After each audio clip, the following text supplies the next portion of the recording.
दोस्तों, मिल्की वे गैलेक्सी यानी कि वो गैलेक्सी जिसमें हम रहते हैं वो 1 लाख लाइट ईयर से भी ज्यादा एरिया में फैली हुई है। इसमें 10,000 करोड़ से 40,000 करोड़ स्टार्स होने की बात कही जाती है। अब कहने को तो ये यूनिवर्स में प्रेजेंट अरबों गैलेक्सीज में सिर्फ एक है, लेकिन ये भी अपने आप में बेहद विशाल है और अपने अंदर कई ऐसे रहस्यों को छिपाए हुए है जो स्पेस एक्सप्लोरेशन में हमारे बढ़ते कदमों के साथ साथ सामने आते जा रहे हैं। अब अगर मैं आपसे कहूं कि हमारी मिल्की वे गैलेक्सी में एक बहुत बड़ा होल है, तो क्या आप मुझ पर बिलीव करोगे? चल लोमड़ी के पता ही था आपको बिलीव नहीं होगा, लेकिन अभी जरा रुको और ये बताओ कि क्या आपको पता है कि हाल ही में वैज्ञानिकों ने मिल्की वे के सेंट्रल सुपरमैसिव ब्लैक होल के अराउंड कुछ बेहद ही अजीब और रहस्यमयी ऑब्जेक्ट्स की खोज की है जो दिखने में कुछ ऐसी डरावनी सी लगती है। पर आखिर क्या है ये चीज और क्यों इसे इतना रहस्यमयी बताया जा रहा है? क्यों नहीं पता? अरे कोई नहीं, मैं हूं ना, मैं बताऊंगा आपको, लेकिन आपको वीडियो एंड तक देखना पड़ेगा। तो हेलो गाइस, मैं हूं कौशिक और चलिए जानते हैं मिल्की वे गैलेक्सी में छिपे कुछ रहस्यमयी ऑब्जेक्ट्स के बारे में जिन्हें आज आप पहली बार जानोगे।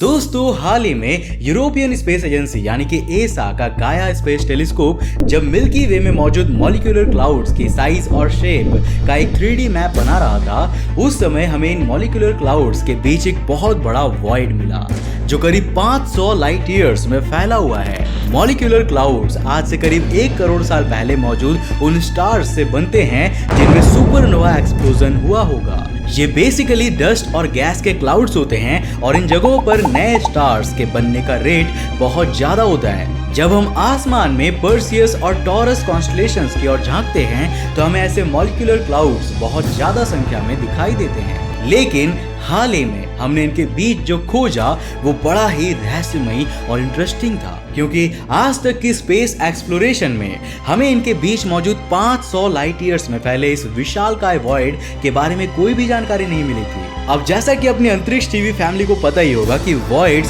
स्पेस की उन जगहों को कहते हैं जहां पर मैटर की प्रेजेंस बहुत ही कम होती है और यहां पर स्टार्स और दूसरी सेलेस्टियल बॉडीज भी रेयरली ही एग्जिस्ट करती है। अब जिनको नहीं पता उन्हें बता दूं कि वॉइड्स के बारे में मैं आपके लिए एक डिटेल वीडियो पहले ही ला चुका हूं, जिसका लिंक आपको नीचे डिस्क्रिप्शन बॉक्स में मिल जाएगा, उसे जरूर देखना, लेकिन इस वीडियो के बाद। वैसे आपको बता दूं कि पर्सियस और टॉरस कॉन्स्टलेशन में मौजूद होने के कारण इसका नाम पर्सियस टॉरस सुपर शेल या पर्टो शेल रखा गया है।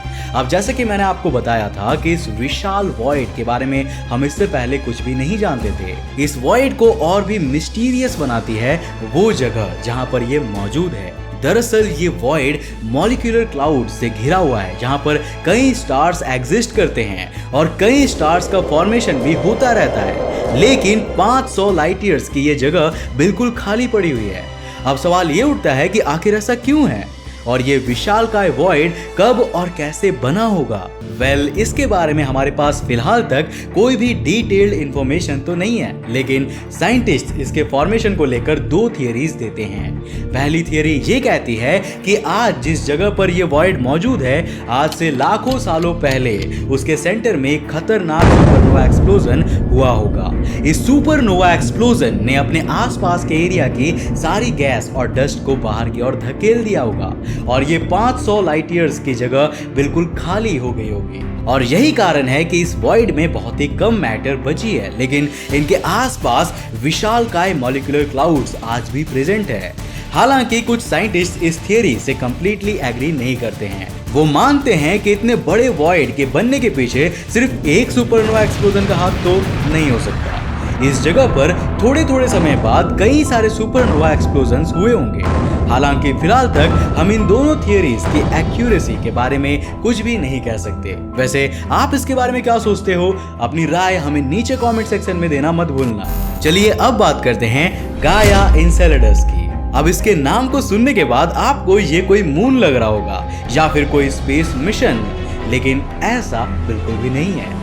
ये नाम असल में एक गैलेक्सी का है। मेरा मतलब एक गैलेक्सी की हुआ करती थी, क्योंकि अब वो गैलेक्सी हमारे मिल्की वे का हिस्सा बन चुकी है। आज से करीब 1000 करोड़ साल पहले गाया एनसेलेडस नाम की एक ड्वार्फ गैलेक्सी हमारी मिल्की वे गैलेक्सी से टकराई थी और हमेशा के लिए इसी का हिस्सा बन गई। अब आप लोग बोलोगे, अरे कहना क्या चाहते हो? तुझे कैसे पता कि 1000 करोड़ साल पहले क्या हुआ था? इसका जवाब साल 2018 में की गई एक स्टडी से मिला है। मिल्की वे में मौजूद करीब 20 लाख तारों की स्टडीज के दौरान साइंटिस्ट ने यह पाया कि उनमें से करीब 33,000 तारे मिल्की वे के हैं ही नहीं।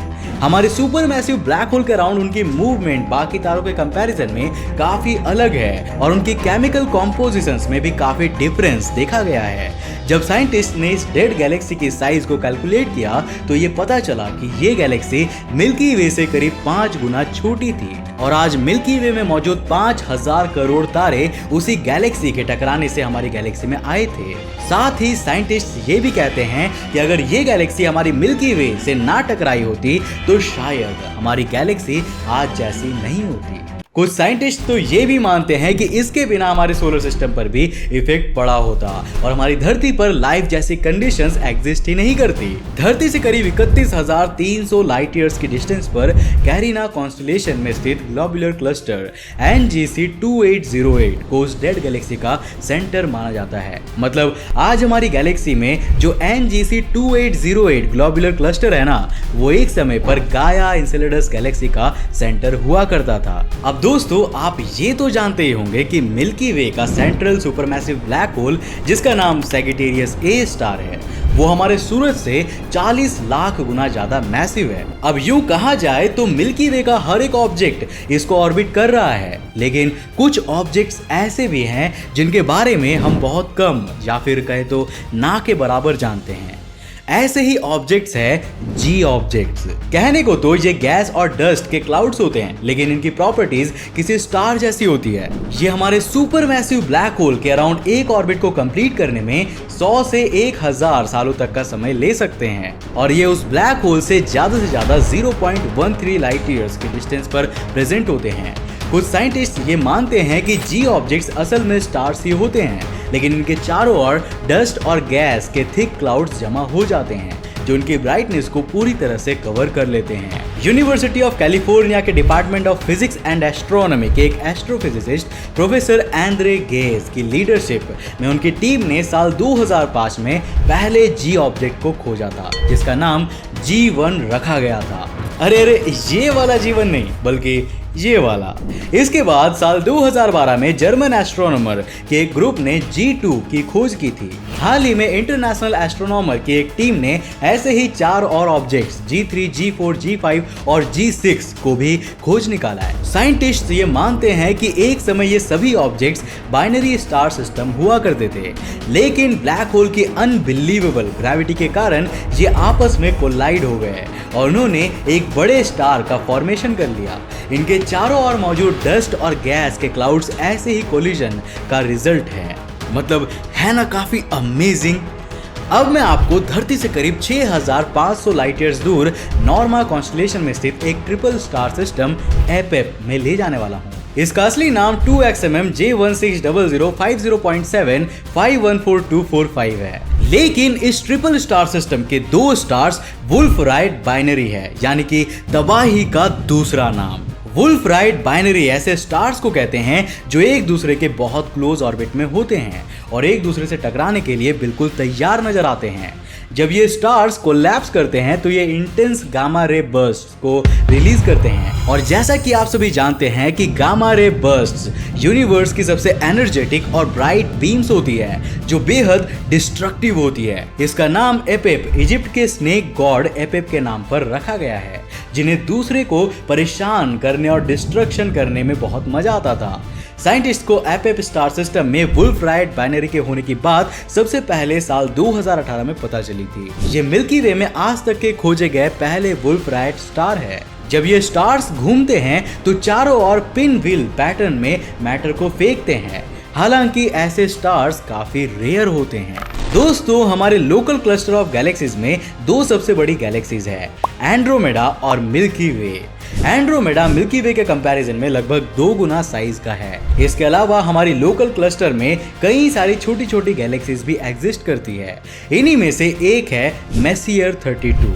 इसे साल 1749 में एक फ्रेंच एस्ट्रोनॉमर गुइलॉम ले जेंटिल ने खोजा था और ये एंड्रोमेडा गैलेक्सी की एक सैटेलाइट गैलेक्सी है। अब मेसियर 32 के बारे में सबसे इंटरेस्टिंग बात है इसका कॉम्पोजिशन। जब हम अपनी टेलीस्कोप को इस गैलेक्सी की ओर घुमाते हैं तो हमें इसके ज्यादातर पार्ट में सिर्फ गैलेक्सी की कोर दिखती है। इसमें बहुत कम ही स्टार्स मौजूद है और जो स्टार्स है भी वो भी काफी यंग है। लेकिन आखिर ऐसा क्यों है? साल 2018 में एंड्रोमेडा के हालो की स्टडी करते हुए साइंटिस्ट को ऐसे सबूत मिले थे कि आज से लाखों करोड़ों साल पहले लोकल गैलेक्सी क्लस्टर में 2 नहीं बल्कि 3 मैसिव गैलेक्सीज हुआ करती थी। पहले ऐसा माना गया कि ये तीसरी मैसिव गैलेक्सीज कई सारी ड्वार्फ गैलेक्सीज में टूट गई होगी, लेकिन हाल ही में की गई एक रिसर्च ने यह साफ किया है कि आज से करीब 200 करोड़ साल पहले उस मैसिव गैलेक्सी की टक्कर एंड्रोमेडा से हुई थी, जिसके बाद एंड्रोमेडा इसके 90% तारों को निगल गई थी और आखिर में सिर्फ उस गैलेक्सी का कोर ही बच पाया था। और ये मैसिव गैलेक्सी और कोई नहीं बल्कि मेसियर 32 ही थी। यहाँ मैं आपको ये बात याद दिला देना चाहता हूँ कि आज से कुछ करोड़ साल बाद एंड्रोमेडा मिल्की वे से भी टकराने वाली है और क्या पता हमारा हाल भी कुछ ऐसा ही हो जाए। वैसे आप इसके बारे में क्या सोचते हो? हमें नीचे कमेंट करके जरूर बताना। और इसी के साथ हमने आज के इस वीडियो में मिल्की वे गैलेक्सी के बारे में काफी सारी रहस्यमयी चीजों के बारे में जाना। आपको इनमें से सबसे दमदार चीज कौन सी लगी हमें नीचे कमेंट करके जरूर बताना। और क्या आपको इस वीडियो के और भी पार्ट्स चाहिए वो भी हमें जरूर बताना। तो उम्मीद है कि इस वीडियो से आपने कुछ नया जरूर सीखा होगा। अगर सीखा तो इस वीडियो को लाइक करने के साथ साथ अपने फ्रेंड्स के साथ जरूर शेयर कर देना। अगर आप नए हो इस चैनल पे तो इंटरेस्टिंग वीडियोस के लिए इस चैनल को सब्सक्राइब करने के साथ साथ नोटिफिकेशन बेल को बंद कर देना ताकि आप देख सको हमारे वीडियो सबसे पहले। तब तक के लिए बाय, जय हिंद।